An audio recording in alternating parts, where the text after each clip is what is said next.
Je m'appelle Jim Al-Khalili et je suis professeur de physique à l'université du Surrey en Angleterre.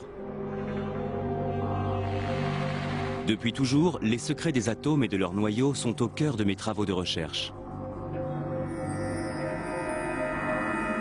Mais il y a autre chose que vous devez savoir sur moi.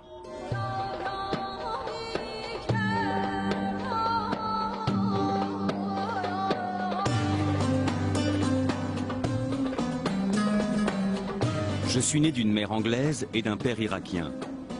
J'ai d'abord grandi à Bagdad avant de quitter l'Irak avec ma famille lorsque Saddam Hussein a pris le pouvoir à la fin des années 70. À cette époque, j'étais déjà passionné de science. Et plus j'avançais dans mes études, plus j'avais l'impression de me reconnaître dans la tradition scientifique occidentale, celle de Newton et d'Einstein.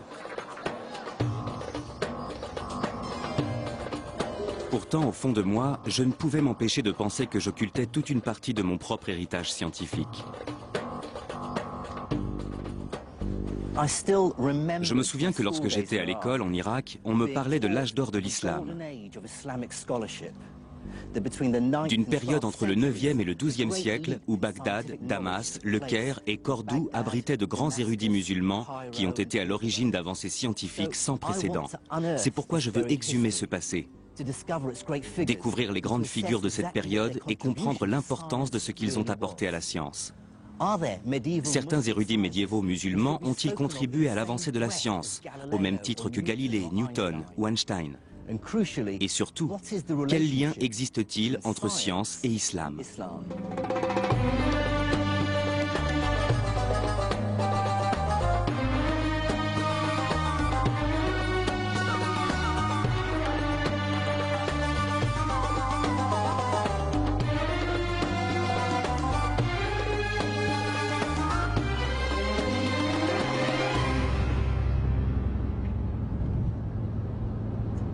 Pour découvrir et retracer l'histoire de l'évolution des sciences dans le monde musulman médiéval, je vais parcourir la Syrie, l'Iran et l'Afrique du Nord.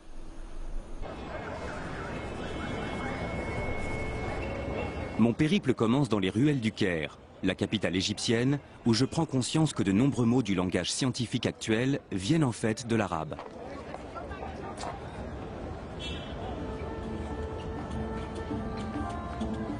Les mots comme algèbre, algorithme ou alcali sont indéniablement des mots d'origine arabe. Or, ils constituent les fondements de notre science actuelle. Sans algèbre, les mathématiques modernes et la physique n'existeraient pas. Sans algorithme, il n'y aurait pas d'ordinateur. Et il n'y aurait pas non plus de chimie sans alcali.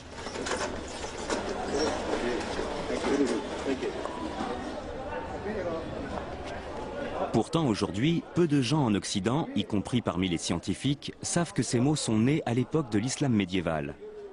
Mais il n'en a pas toujours été ainsi. Entre le XIIe et le XVIIe siècle, les savants européens se référaient souvent à d'anciens écrits islamiques. Voici des copies de quelques-unes des pages du livre Liber Abaci, du grand mathématicien italien Léonard de Pise, également connu sous le nom de Fibonacci. Et ce qui est très intéressant, c'est qu'à la page 406, il fait référence à un texte ancien appelé Modum, Algèbre et Al-Mukabal. Et à côté dans la marge est écrit le nom Mahomet, qui est en fait la version latinisée du prénom arabe Mohamed. Et la personne à qui il fait allusion n'est autre que Mohamed ibn Moussa al-Khwarizmi.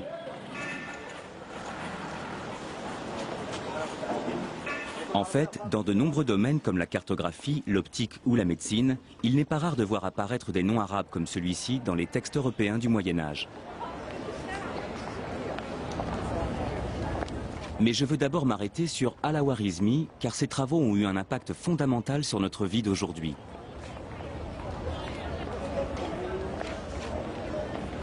C'est en effet grâce à lui que les savants européens ont compris qu'une pratique de l'arithmétique essentiellement basée sur les chiffres romains ne mènerait à rien.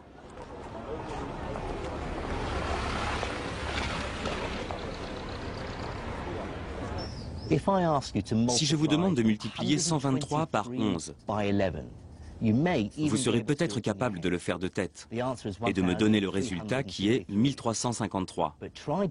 Mais essayez maintenant de me faire la même opération avec ces chiffres romains. Vous devrez alors multiplier C, X, X, I par XI. C'est faisable, mais compliqué. Al-Khwarizmi va prouver aux Européens qu'il existe une meilleure façon de faire de l'arithmétique. Dans son ouvrage « L'art hindou de calculer », il développe une idée totalement révolutionnaire, celle qui suffit de 10 symboles pour pouvoir représenter n'importe quel nombre.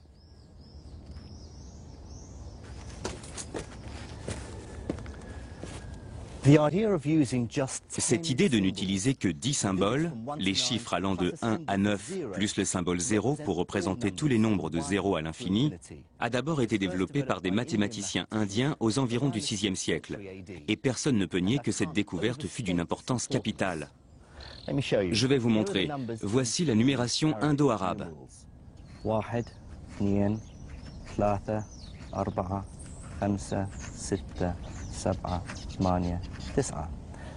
Et voici la numération utilisée en Occident.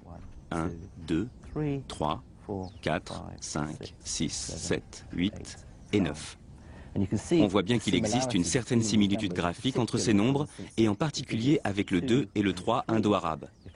Si je tourne la feuille comme ceci, on voit bien qu'il ressemble au 2 et au 3 que nous connaissons. Ce qui est révolutionnaire avec ce système numérique, c'est la façon dont il va permettre de simplifier les calculs arithmétiques.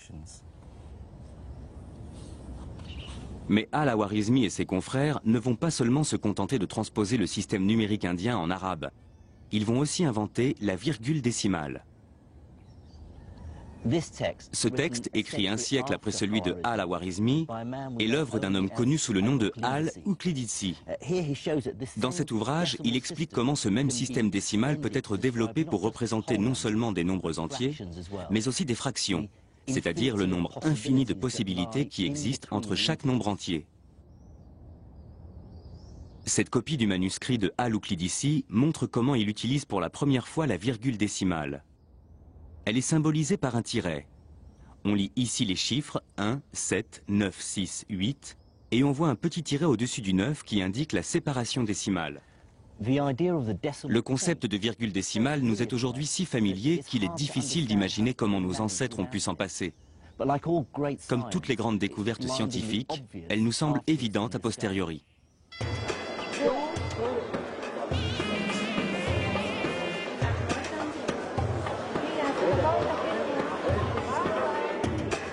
L'histoire des nombres et de la virgule décimale prouve bien que la science avait commencé à se développer dans le monde entier il y a déjà des milliers d'années. À cette époque, les idées nées en Inde, en Grèce et même en Chine se répandent et viennent s'enrichir les unes les autres. J'ai observé une carte indiquant où les populations étaient installées il y a des milliers d'années. Et j'ai trouvé le premier indice qui allait me permettre de comprendre pourquoi l'islam médiéval avait joué un rôle aussi capital dans le développement de la science. La ville située au centre du monde arabo-musulman était un point névralgique où se rencontraient des hommes d'horizons différents et une multitude de courants de pensée. Et la capitale de ce vaste empire n'était autre que Bagdad, la ville où je suis né.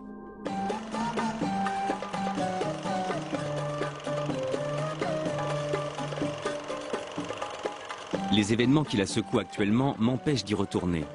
Mais il me reste néanmoins les vieux films des années 60 de mon cousin Faris. La Bagdad de l'époque était bien différente de celle d'aujourd'hui et de ses attentats sanglants. Il n'empêche que j'ai grandi avec la fierté d'être né dans l'une des plus grandes villes de l'âge d'or islamique. Bagdad est fondée en 762 avant Jésus-Christ par le calife Al-Mansour. Son objectif est de faire de la cité la grande capitale d'un nouvel empire unifié par l'islam, la nouvelle religion de l'époque. Les califes abbassides estimaient avoir un pouvoir légitime. Ils se réclamaient les descendants directs du prophète Mohammed, le fondateur de la nouvelle religion apparue quelques siècles plus tôt. Mais depuis l'apparition de l'islam, les armées musulmanes avaient rapidement conquis un immense territoire. D'abord confinée aux alentours de Médine, la communauté musulmane va très vite s'étendre hors des frontières de la péninsule arabique. En quelques dizaines d'années, les armées musulmanes envahissent le Levant, l'Afrique du Nord, l'Espagne et la Perse. Il ne faut surtout pas oublier qu'à l'époque, les gens étaient très croyants. Quand ils ont vu la rapidité avec laquelle les Arabes étendaient leur empire, nombre d'entre eux ont pensé que Dieu devait être de leur côté, que le Dieu des musulmans devait forcément être légitime. Donc, beaucoup se sont convertis à l'islam et ceux qui ne l'ont pas fait se sont soumis au pouvoir arabo-musulman.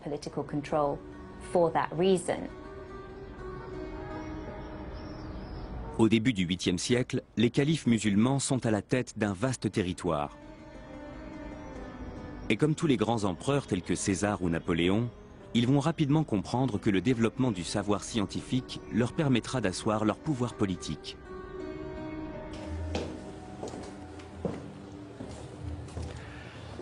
Et il y avait plusieurs raisons à cela. Il y avait d'abord des raisons pratiques. Les connaissances médicales permettaient de sauver des vies et les techniques militaires de gagner des guerres. Les mathématiques pouvaient également aider à gérer les échanges financiers de plus en plus complexes de l'Empire. Mais l'islam allait également jouer un rôle essentiel. Le prophète lui-même avait encouragé ses fidèles à partir en quête du savoir, même si cette quête devait les mener jusqu'aux confins de la Chine. Donc, pour beaucoup de musulmans, étudier et tenter de comprendre le monde créé par Dieu faisait en quelque sorte partie de leurs obligations religieuses. Mais le développement du savoir répondait aussi à des motivations beaucoup moins nobles. Pour bon nombre des membres de l'élite dirigeante arabo-musulmane, l'érudition était aussi un moyen de défendre ses propres intérêts. Détenir le savoir était la preuve de la supériorité du nouvel empire sur le reste du monde.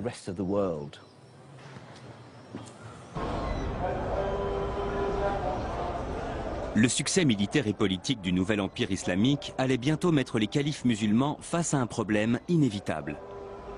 Comment gouverner un territoire abritant une population aussi hétéroclite? Même si la majorité de l'empire s'est convertie à l'islam, il abrite des peuples de traditions et de langues différentes, séparés par d'énormes distances.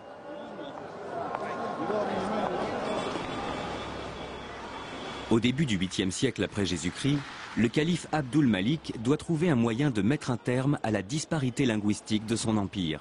Comme toutes les grandes figures de l'empire arabo-musulman, sa religion lui interdit d'être représentée. Seuls quelques portraits datant d'une époque postérieure à son règne permettent d'avoir une idée de ce à quoi il ressemblait. La solution qu'il va trouver pour pallier ce problème va prendre une ampleur inattendue. Sans le savoir, il sera à l'origine d'une véritable renaissance scientifique. Abdelmalik Ibn Marwan a été le premier à dire « il faut mettre un terme à ce chaos bureaucratique. On ne peut pas continuer comme ça. On ne peut pas continuer à gouverner comme ça, un immense territoire comme celui-ci, avec une telle diversité de langues. » Il voulait gouverner un empire où l'on ne parle qu'une seule et même langue. Et il voulait que ce soit une langue qu'il puisse comprendre. C'est pourquoi il a choisi l'arabe.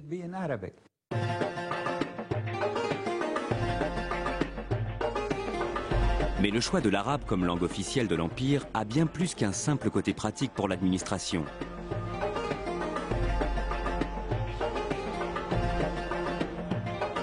Cette décision a également une très grande valeur symbolique. Le Coran, le livre saint de l'islam, étant rédigé en arabe, cette langue est considérée comme sacrée par les musulmans.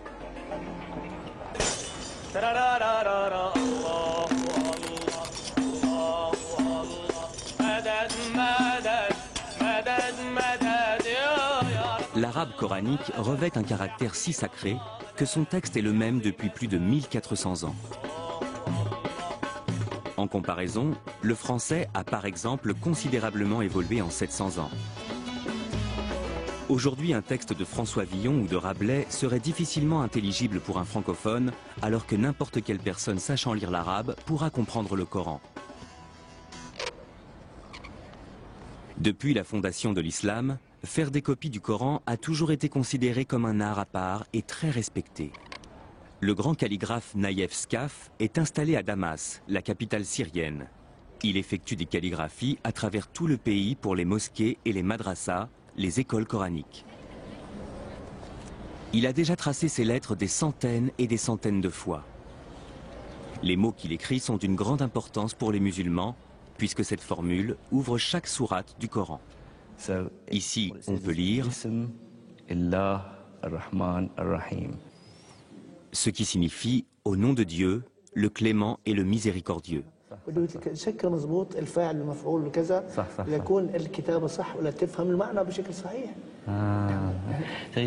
Il dit que toute la complexité de la calligraphie arabe s'est imposée à eux avec l'expansion de l'islam. Parce que du coup, les calligraphes de l'époque craignaient que le sens du texte coranique finisse par se perdre.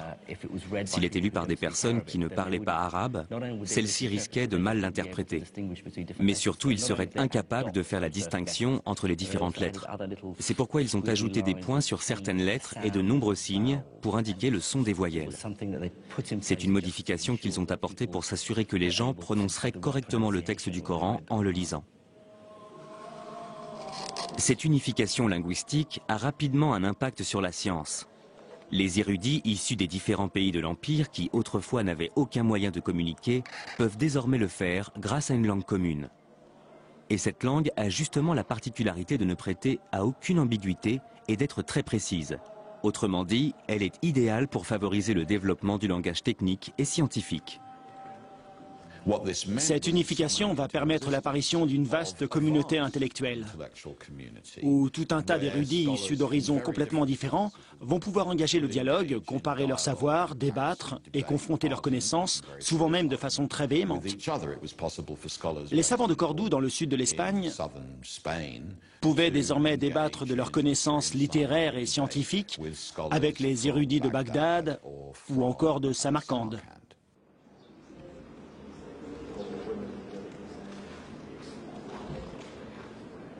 Mais les érudits ne sont pas uniquement motivés par leur seul amour du savoir. La perspective de pouvoir s'enrichir va également les pousser à approfondir leurs connaissances. Au début du IXe siècle, l'élite dirigeante de l'Empire islamique investit des sommes astronomiques dans le financement d'un ambitieux projet qui va permettre à la science de faire un véritable bond en avant.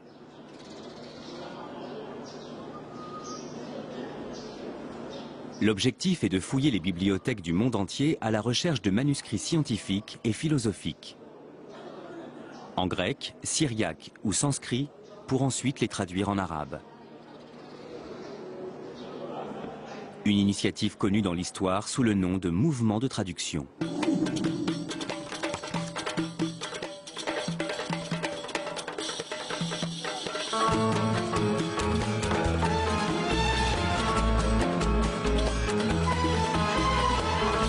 Durant cette période, les érudits de l'Empire vont déployer des efforts considérables dans la recherche de textes anciens. Ramener un livre au calife pouvait en effet se révéler extrêmement lucratif. L'histoire raconte que le calife Al-Mamoun était tellement obsédé par cette quête qu'il avait envoyé des émissaires dans le monde entier simplement pour mettre la main sur les ouvrages qui lui manquaient et les faire traduire. Tous ceux qui lui ramenaient un nouveau livre pour enrichir sa bibliothèque recevaient leur point en or.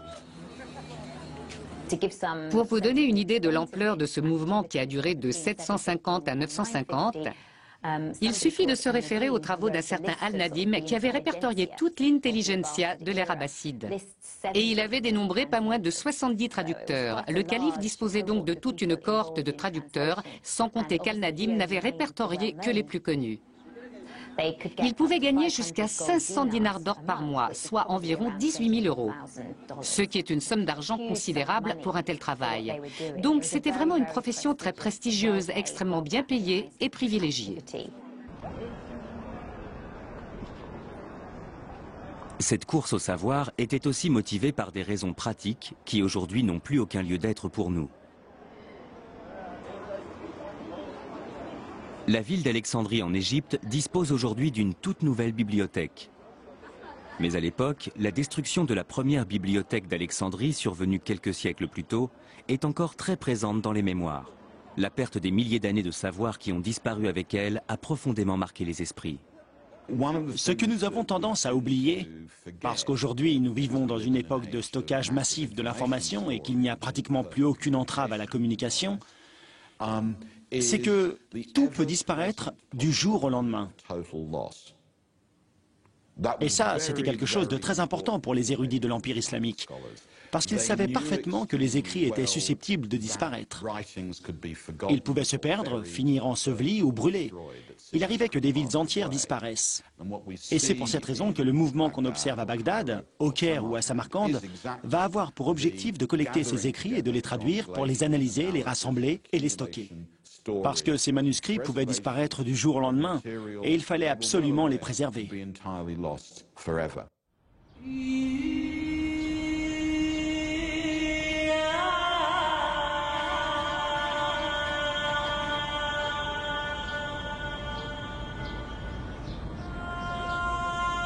S'il y a bien un savoir que tout le monde a intérêt à voir se développer dans le royaume, c'est la médecine.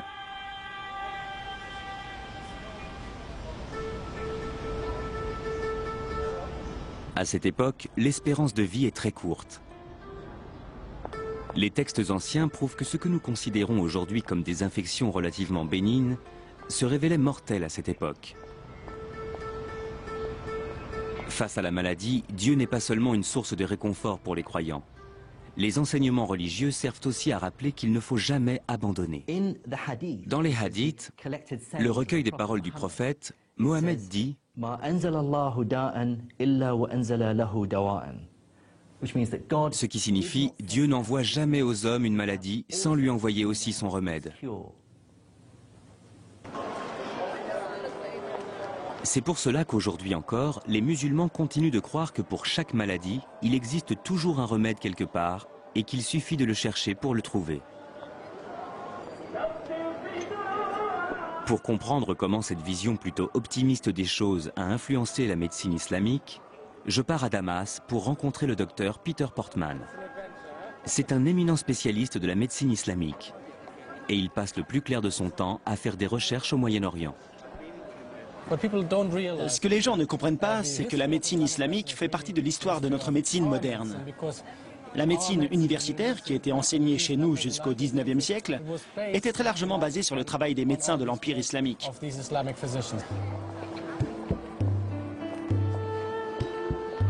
La médecine islamique s'inspirait elle-même très largement de celle de la Grèce antique.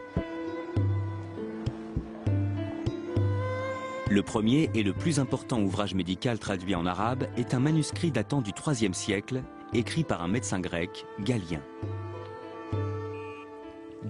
Galien pensait que pour être en bonne santé, il fallait qu'il y ait un bon équilibre entre les 4 types de fluides ou humeurs qui circulaient dans notre corps. Le moindre déséquilibre au niveau de ces fluides pouvait selon lui provoquer une maladie ou un changement d'humeur.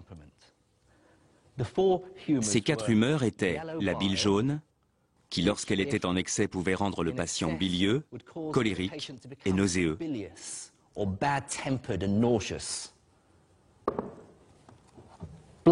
Le sang, qui en trop grande quantité dans l'organisme pouvait transformer le patient en quelqu'un de sanguin, chaleureux et rouge. La bile noire, qui en excès rendait le patient léthargique, mélancolique et déprimé. Et enfin, le flegme, qui en excès rendait le patient flegmatique, apathique et dénué d'émotions. Galien pensait que la maladie était le résultat d'un déséquilibre au niveau de l'une de ses humeurs, et que pour la traiter, il suffisait de débarrasser le corps de l'excès de fluide. C'est pourquoi il préconisait des traitements tels que la saignée ou l'utilisation de vomitifs pour faire régurgiter ses patients. Mais les médecins de l'Empire islamique ont conscience que les travaux de Galien et la médecine de la Grèce antique ne sont qu'une source de savoir parmi tant d'autres. Ils savent qu'il existe d'autres traditions médicales susceptibles de les aider à mieux comprendre le fonctionnement du corps humain. Certains textes arabes médiévaux font mention de sages-femmes, des sortes de guérisseuses qui vendaient des remèdes médicinaux. Une tradition qui existe encore aujourd'hui, comme le prouve cette petite boutique sur laquelle je suis tombé en me promenant dans les ruelles d'Hammamet en Tunisie. Voici Arafat Nabel. Elle vend des herbes et des épices médicinales depuis plus de 20 ans. Elle prétend posséder des remèdes pour soigner toutes sortes de maladies. Cette herbe, par exemple, ça s'appelle du chi. On prend ça contre les vers dans le ventre et pour les douleurs intestinales. On a aussi le zarnir pour les maladies de peau. Et ça, c'est du tawika. C'est contre les verrues. Ah, d'accord.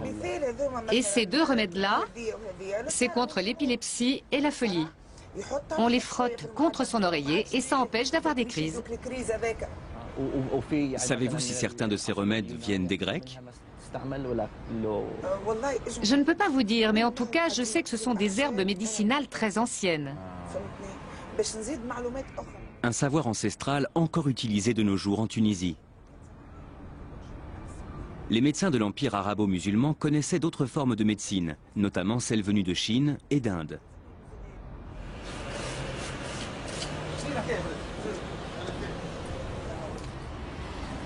Mais une autre partie de leur savoir leur venait également de leur propre religion, l'islam, et s'inspirait des préceptes du Coran ou des hadiths, le recueil relatant les paroles et les actes du prophète. Dans une librairie de monastir, en Tunisie, j'ai trouvé un exemplaire d'un livre très connu que l'on peut se procurer encore aujourd'hui sans aucune difficulté dans tout le monde musulman. Ce livre s'appelle « La médecine du prophète ».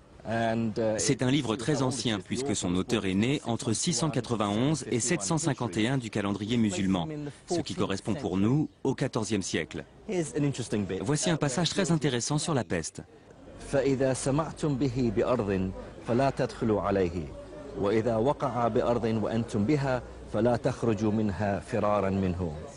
Ce qui veut dire, si vous arrivez dans un pays touché par la peste, ne pénétrez pas dans ce pays. Et si c'est votre pays qui est touché par la peste, alors n'essayez pas de quitter vos maisons pour lui échapper. Ce sont des conseils pleins de bon sens. Et là, il y a aussi un autre passage très amusant, au sujet de l'épilepsie. Il est écrit que les Grecs, dont Galien, pensaient que l'épilepsie était une maladie du cerveau.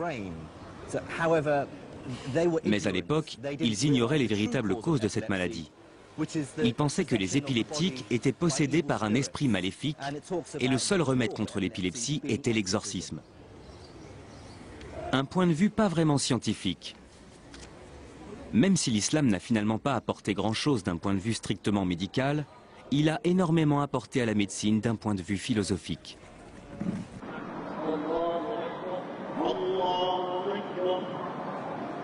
L'islam est une religion qui repose essentiellement sur le concept de la compassion envers autrui.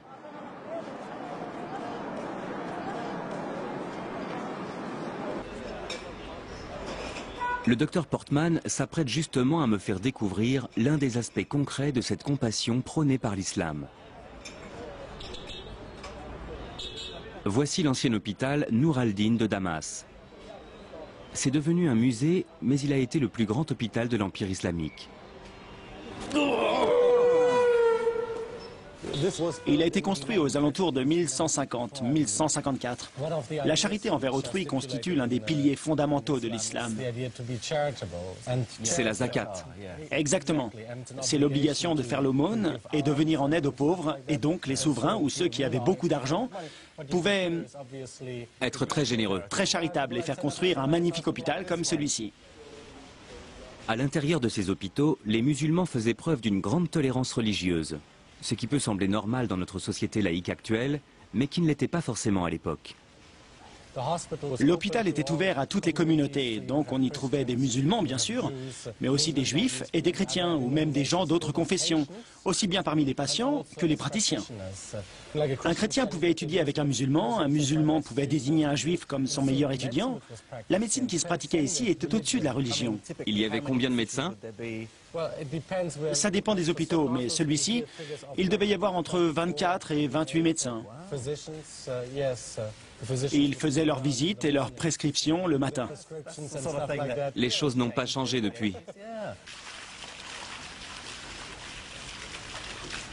Grâce au mouvement de traduction, les médecins de l'Empire islamique disposaient désormais de nouveaux traitements originaires d'Inde ou de Chine. L'utilisation croissante de ces nouveaux remèdes venus du monde entier va peu à peu donner naissance à une nouvelle activité dans les hôpitaux. la pharmacie. Avoir une pharmacie dans les murs de l'hôpital, c'était totalement nouveau. Avoir tout sur place comme ça, oui, c'était entièrement nouveau. Et ce qui était intéressant concernant la pharmacopée, c'est que des villes comme Bagdad ou Damas se trouvaient au carrefour de plusieurs cultures. Donc un tas de nouvelles choses vont faire leur apparition, comme le musc, le marub, mais aussi des remèdes venus d'Inde, une sorte de médicament miracle à la fois contre les maux de tête, la mauvaise haleine, mais aussi les problèmes d'appétit sexuel. Ça soignait les maux de tête, ça rafraîchissait la laine. Oui, et c'était bon pour... Ça servait de dentifrice, d'excitant et d'analgésique. Du tout en un. Impressionnant. Peter me fait ensuite découvrir un aspect beaucoup moins pittoresque de la médecine arabe, la chirurgie. Il y a ici une magnifique illustration. Ce serait la première illustration anatomique de l'histoire de la médecine. Comme vous le voyez ici, on peut lire Adala, ce qui veut dire muscle. Les différents muscles qui font bouger les paupières. À cette époque, on savait que des muscles contrôlaient Tout à fait. le cristallin. Et aussi les mouvements des paupières. Il y a aussi d'autres choses très intéressantes. Il y a des instruments d'ophtalmologie comme par exemple ce petit crochet, utilisé pour soulever la paupière. C'était très utile aux médecins. Bien que ces instruments puissent sembler barbares, la médecine arabe est à l'époque très avancée dans la chirurgie de l'œil. L'un des grands progrès de la médecine islamique est notamment le perfectionnement d'un ancien traitement contre la cataracte, la technique d'abaissement du cristallin. Une méthode dont le taux de réussite dépasse les 60%. Sur un sujet vivant, la cornée serait plus claire et on verrait distinctement une masse opaque derrière la pupille. Pour mieux comprendre en quoi consistait cette opération, j'ai demandé au chirurgien ophtalmologique Vic Sharma de m'apporter quelques explications. La cataracte est une maladie du cristallin de l'œil qui se trouve derrière la pupille. Avec l'âge, le cristallin devient de plus en plus opaque. Et c'est cette opacification du cristallin qu'on appelle cataracte. J'ai amené avec moi une reproduction du couteau qu'on utilisait autrefois pour pratiquer cette opération, ainsi qu'un ouvrage écrit par Al-Boucassis. C'était un grand chirurgien arabe du Xe siècle, plus connu sous le nom d'Al-Zawahiri. Il faut prendre l'aiguille à cataracte dans la main droite pour opérer l'œil gauche, et vice-versa. Puis enfoncer fermement l'aiguille avec un mouvement rotatif jusqu'à ce qu'elle pénètre dans le blanc de l'œil et qu'on ait l'impression d'avoir atteint une sorte de cavité. Il explique comment déplacer. Exactement. Montrez-nous ce que ça donne en pratique. On va essayer. Ce qu'ils faisaient, c'est qu'ils enfonçaient l'aiguille dans le blanc de l'œil par le côté à la périphérie de la cornée. Et ensuite, on faisait un mouvement de bascule pour faire céder les ligaments du cristallin et ainsi le faire sortir de la pupille pour permettre à la lumière d'entrer de nouveau dans la pupille et améliorer la vision du patient. Après, il y a un problème de mise au point? Forcément, puisqu'il n'y a plus de cristallin. C'est le gros inconvénient de cette technique. Plus tard, les gens ont compensé ça avec des lunettes. Que pensez-vous de l'efficacité et de la modernité de cette méthode? Ils avaient pris la bonne direction. Ils étaient sur la bonne voie puisqu'ils avaient eu l'idée de retirer le cristallin cataracté de l'axe visuel. Ils avaient compris l'anatomie de l'œil et ils avaient compris que le cristallin se trouvait derrière la pupille, que son opacification était à l'origine de la perte de la vision et que donc il fallait le retirer. D'ailleurs, la technique sert toujours. Cette méthode est encore utilisée aujourd'hui dans certaines parties du monde.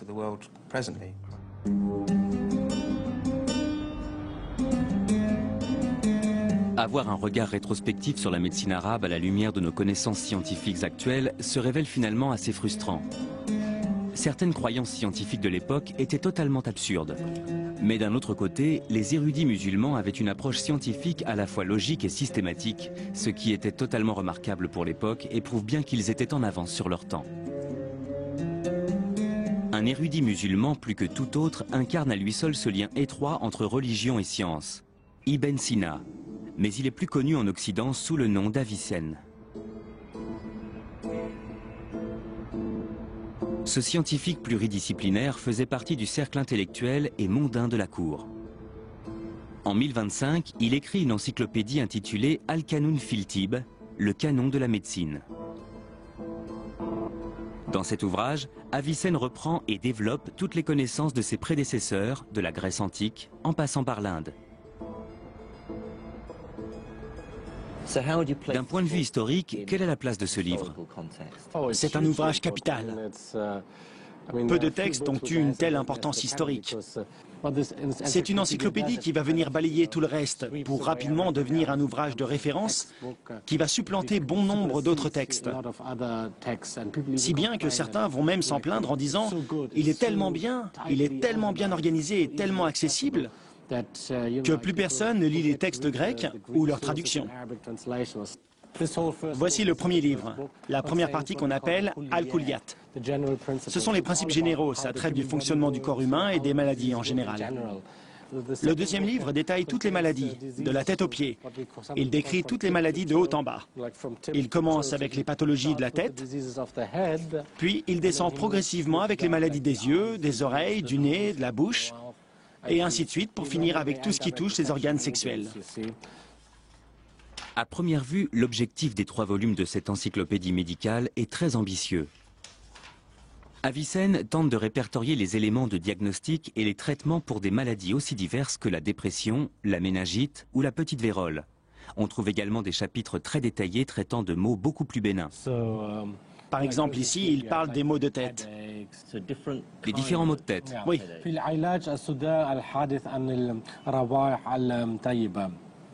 Là, il est question des maux de tête causés par les odeurs, les parfums. Là, il parle aussi de ceux liés à l'alcool. Oui, et aussi des maux de tête causés par le sexe. C'est vrai? Personnellement, ça ne m'est jamais arrivé, mais bon, on ne sait jamais. Le traitement préconisé pour ces maux de tête.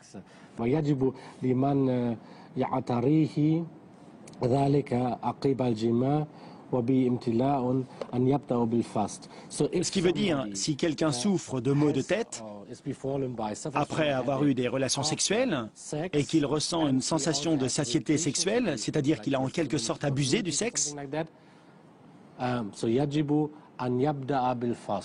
il faut en premier ressort pratiquer une phlébotomie, c'est-à-dire une saignée, et ensuite une purge.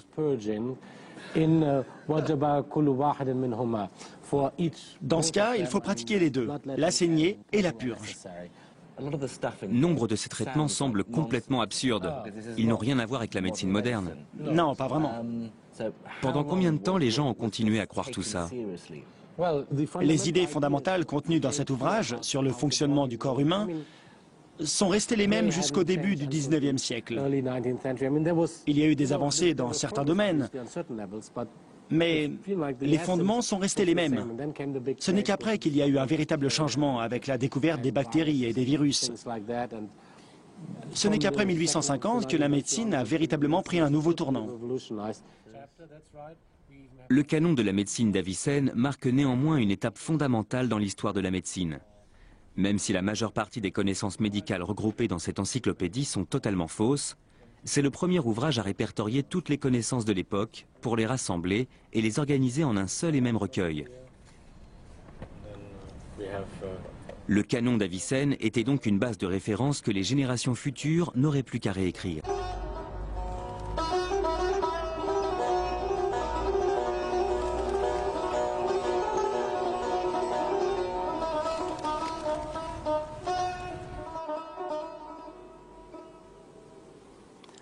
Répertorier de cette façon toutes les connaissances médicales était effectivement une grande avancée.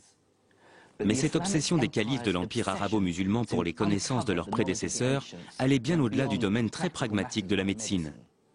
De nombreux califes, comme Al-Mamoun, étaient également persuadés que les érudits de l'Antiquité détenaient aussi des pouvoirs magiques et occultes.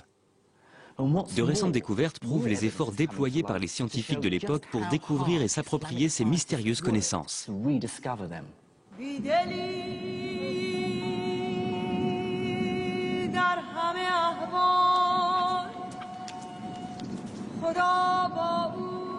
Pour retrouver leurs traces, je dois me rendre dans les dunes arides du désert du Sahara en Égypte.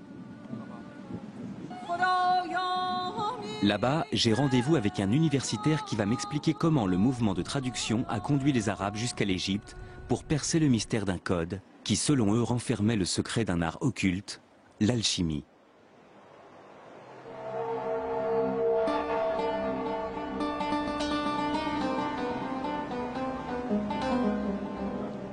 Nous sommes à Saqqara, une ancienne nécropole datant de l'époque pharaonique. Le site s'étend sur plus de 5 hectares et abrite toute une série de chambres funéraires et de pyramides à degrés dont la construction remonte à 3 millénaires avant Jésus-Christ. Ces pyramides font partie des constructions de pierre les plus vieilles du monde. Mon guide est l'archéologue Okasha Eldali. Et ce qu'il est sur le point de me révéler restera bel et bien la plus étonnante découverte de mon périple.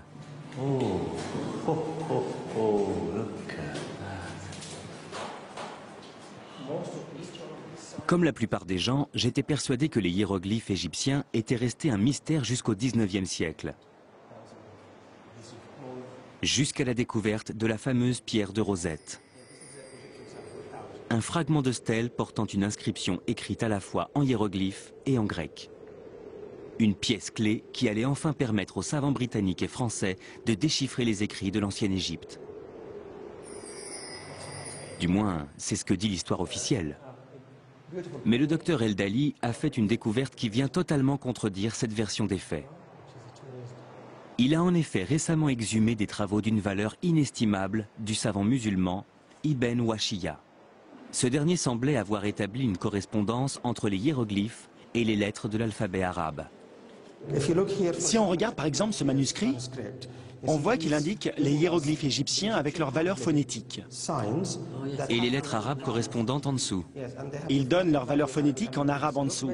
Regardez ce hiéroglyphe en forme de siège correspondant au signe.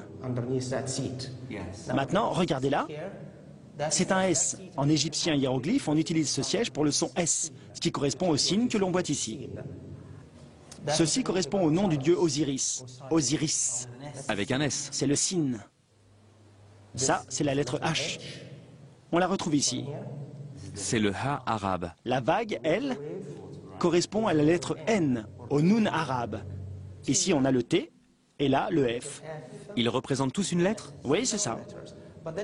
Comment Ibn Wahshiyya est-il parvenu à déchiffrer les hiéroglyphes? Les premiers savants arabes avaient déjà réussi à faire le lien entre l'égyptien ancien, c'est-à-dire l'égyptien hiéroglyphe, et leur propre langue, le copte. Ils avaient compris que la langue copte n'était ni plus ni moins que l'héritière moderne de l'égyptien ancien. Et s'ils avaient pu faire cette découverte, c'est justement parce que le mouvement de traduction leur avait permis d'avoir accès aux manuscrits coptes. C'est grâce à ces textes que les savants ont pu établir le lien direct qui existait entre l'égyptien hiéroglyphique et l'arabe. Quelle proportion de l'alphabet hiéroglyphique avait-il identifié? Environ 14 lettres, la moitié de l'alphabet hiéroglyphe égyptien. Ce qui est incroyable pour des savants du 9e ou du 10e siècle.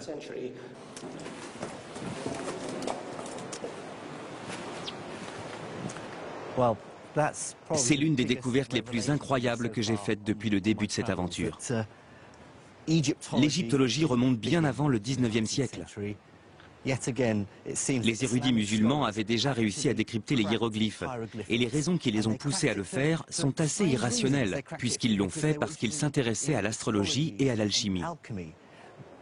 C'est encore un autre exemple de tout ce qu'a pu apporter ce grand mouvement de traduction. Ces érudits ne se sont pas contentés de traduire des textes grecs, indiens ou perses. Ils ont aussi traduit des hiéroglyphes. C'est incroyable.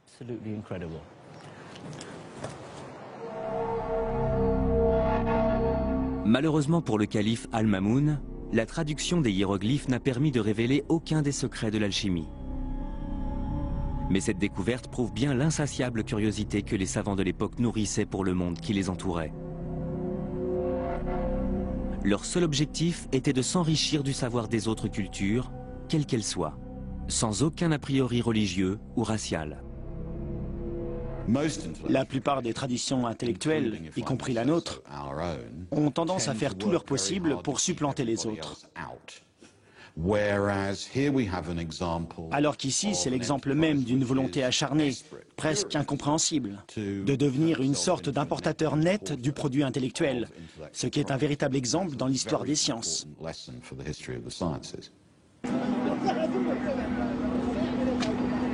Je ne vais pas tarder à découvrir à quel point ce vaste mouvement de traduction a permis à la science de faire un véritable bond en avant. Car il ne faut pas oublier que cette formidable avancée n'a pas seulement été médicale et scientifique. Bagdad, la capitale de ce vaste et puissant empire, allait bientôt devenir une cité florissante et multiculturelle.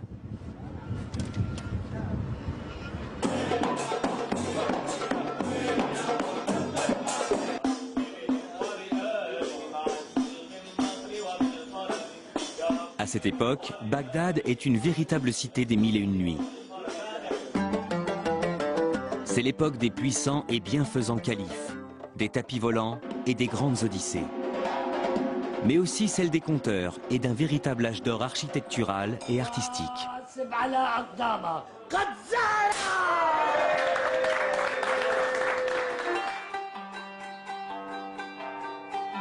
Bagdad est une ville si animée et si rayonnante d'un point de vue culturel qu'un voyageur de l'époque l'a décrite en ces termes.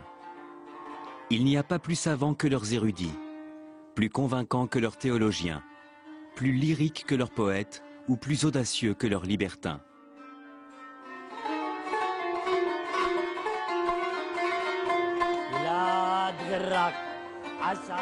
L'empire arabo-musulman et sa capitale Bagdad abrite alors une civilisation au rayonnement culturel sans pareil.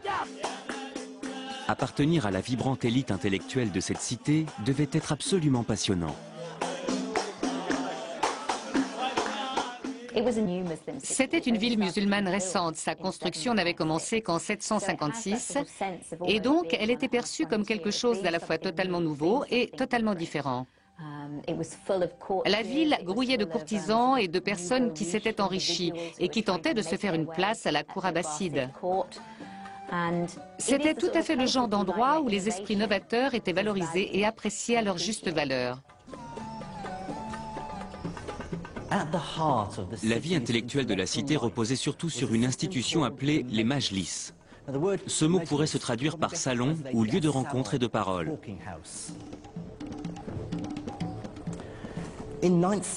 Dans la Bagdad du IXe siècle, l'élite de la ville, c'est-à-dire le calife, ses courtisans, les généraux et l'aristocratie organisaient des réunions. C'étaient des sortes d'assemblées durant lesquelles toute l'élite intellectuelle de la cité, les philosophes, les logiciens, les astronomes et les théologiens se réunissaient pour débattre et échanger leurs idées. Pour y participer, les gens n'avaient pas besoin d'adhérer à certaines idées ou d'appartenir à une religion particulière. Ils étaient libres de donner leur vision des choses et d'exprimer leur point de vue. L'obligation, c'était de s'exprimer dans un arabe parfait et d'avoir un bon raisonnement logique. Ces majlis réunissaient en un seul et même lieu les intellectuels et les plus grosses fortunes de la ville. Les érudits les plus brillants de l'Empire venaient pour échanger leurs idées et se livraient une bataille acharnée pour tenter de trouver des mécènes. Cette première étape de mon voyage à travers les sciences de l'Empire islamique me ramène sur les traces de l'homme dont je vous ai parlé au début de mon aventure, dans les ruelles du Caire. Il s'agit du grand mathématicien à qui nous devons le système décimal. C'est en plein cœur de cette période de grande effervescence intellectuelle que vécut Al-Khwarizmi, un grand mathématicien qui était aussi astronome, courtisan et favori du calife Al-Mamoun. Cet érudit qui avait quitté l'est de la Perse pour Bagdad était un pur produit de son époque. Cet avant-gardiste vivait entouré de livres et avait étudié les traditions scientifiques venues de Grèce, d'Inde, de Perse et de Chine. Al-Khwarizmi allait réunir et synthétiser deux traditions mathématiques complètement différentes pour donner naissance à quelque chose de totalement nouveau. Cette capacité de pouvoir considérer simultanément deux modes de pensée mathématiques complètement différentes va permettre de définir des modèles et d'isoler les aspects les plus importants dans les domaines du calcul et de la mesure. Ça a permis d'accélérer le processus de bouleversement intellectuel. La première de ces traditions mathématiques vient de la Grèce antique. Les mathématiques grecques traitent principalement de géométrie, une science consistant à étudier des figures comme les triangles, les cercles ou les polygones et à calculer les aires ou les volumes. L'autre tradition mathématique dont Al-Khwarizmi va s'inspirer vient de l'Inde. Les mathématiciens indiens étaient à l'origine du système décimal à 10 symboles qui avait permis de simplifier les calculs. Grâce au mouvement de traduction, Al-Khwarizmi avait l'avantage et la chance d'avoir accès aux traditions mathématiques grecques et indiennes. Il était désormais en mesure de combiner l'intuition géométrique avec la précision de l'arithmétique, les figures grecques avec les symboles indiens, pour donner naissance à une nouvelle forme de pensée mathématique plus connue aujourd'hui sous le nom d'algèbre.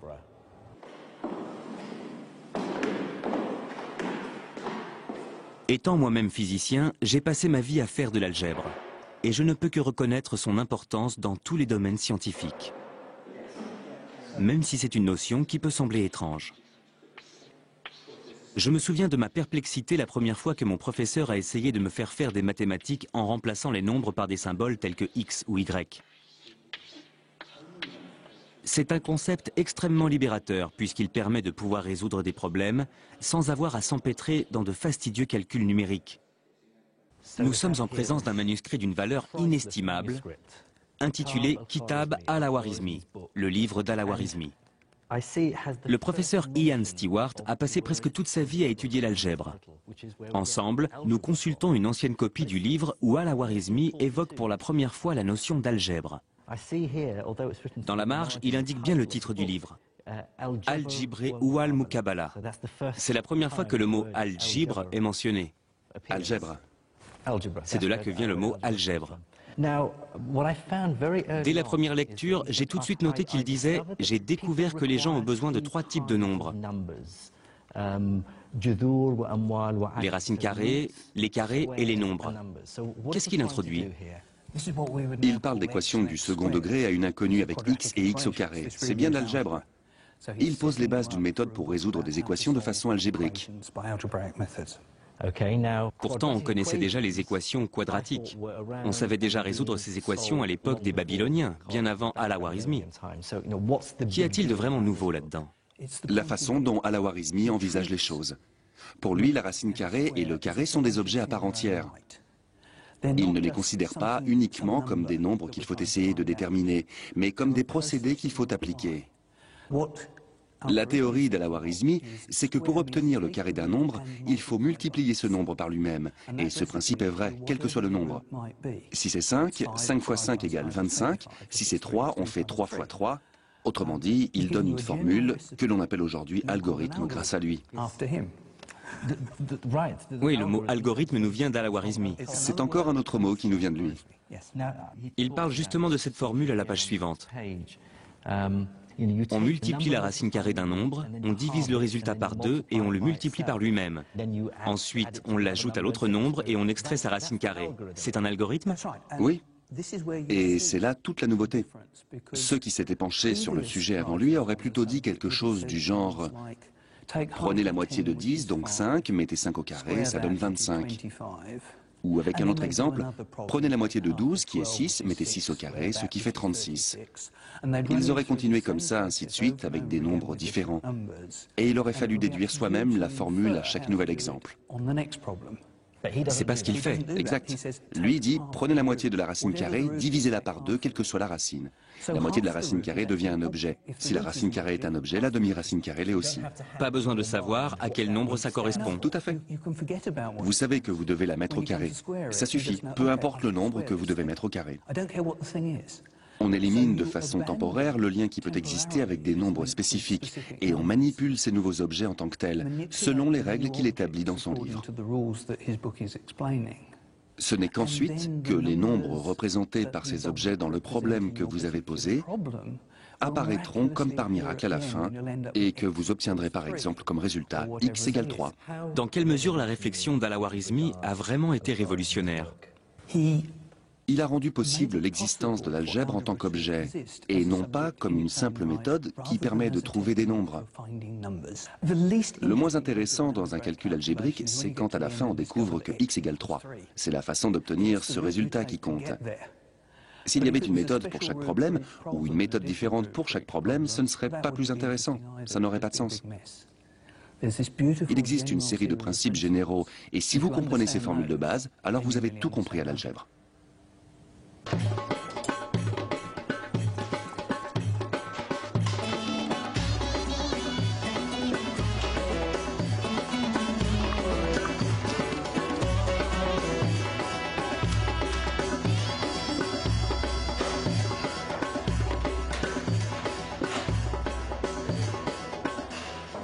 En quoi l'algèbre a-t-elle été vraiment importante dans l'évolution du monde? Elle a permis de résoudre toutes sortes de problèmes à travers les âges. Soit M, la masse d'un boulet de canon, et D, la distance qu'elle doit parcourir. Vous pouvez utiliser l'algèbre pour calculer le meilleur angle pour pointer le canon. Ces connaissances pouvaient permettre de gagner une guerre. Soit C, la vitesse de la lumière, et M, la variation de la masse d'un noyau d'atomes. Calculez ensuite l'énergie dégagée à l'aide de la formule algébrique suivante. E égale mc au carré. La maîtrise de cette formule confère un véritable pouvoir.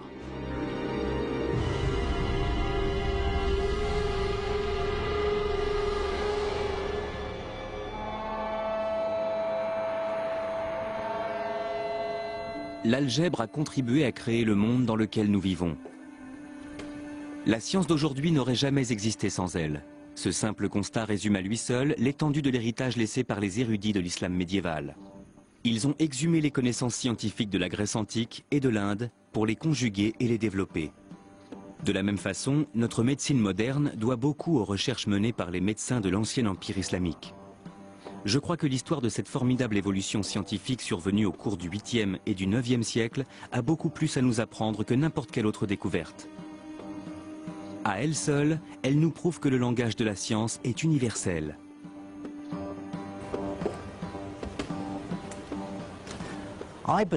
La prouesse la plus remarquable des scientifiques de l'islam médiéval a d'abord été de prouver que la science n'était pas islamique, hindoue, hellénistique, juive, bouddhiste ou chrétienne. Elle ne peut se réclamer d'aucune culture. Avant l'islam, le savoir scientifique était dispersé de par le monde. Mais ces savants ont su rassembler les pièces de cet immense puzzle en assimilant des connaissances nées bien au-delà des frontières de leur empire. Cette immense synthèse du savoir n'a pas seulement donné naissance à une nouvelle science, elle a aussi permis de prouver que la science pouvait transcender les frontières et l'appartenance religieuse. Le savoir scientifique profite à tous les humains quels qu'ils soient. C'est une vision des choses aussi pertinente qu'exemplaire.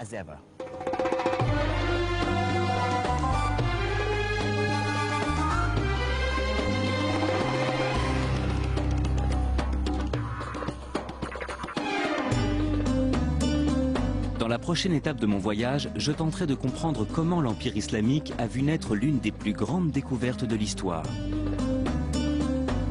Je vous dévoilerai comment les mathématiques et l'expérimentation se sont rencontrées au cours de la révolution industrielle qu'a connue l'Empire islamique. Et je me rendrai au Caire où je découvrirai comment ces idées ont donné naissance au monde technologique et scientifique d'aujourd'hui.